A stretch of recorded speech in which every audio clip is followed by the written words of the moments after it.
Cosa è Shardanix?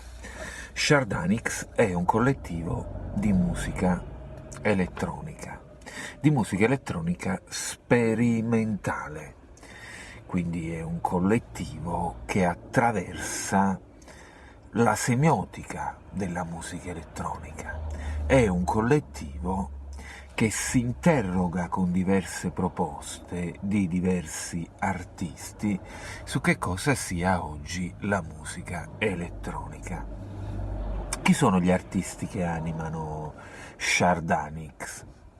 Degli Shardana X, dei signori X, dei personaggi che non hanno una identità se non la loro identità culturale, quella appunto degli Shardana.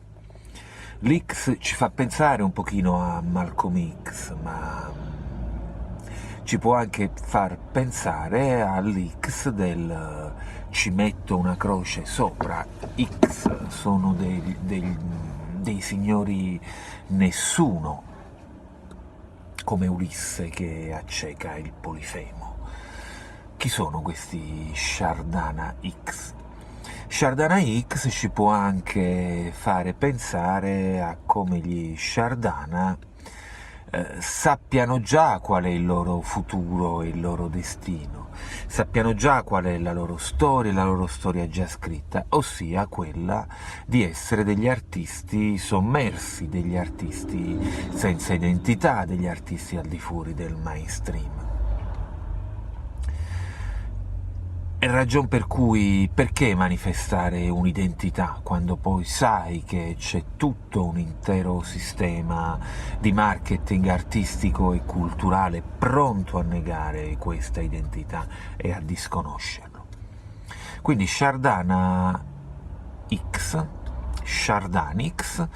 è un collettivo che non ha un inizio e non ha una fine, del quale non si conoscono i numeri e i nomi dei componenti, che attraversa la musica elettronica proprio come se fosse una navicella.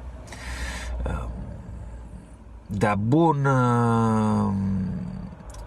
navigatore lo Shardana, e quindi anche gli Shardana X, da buon navigatore si muove nel mare della musica elettronica e pesca quello che gli pare, e quello che gli pare lo potete trovare su Spotify e sulle principali piattaforme di musica.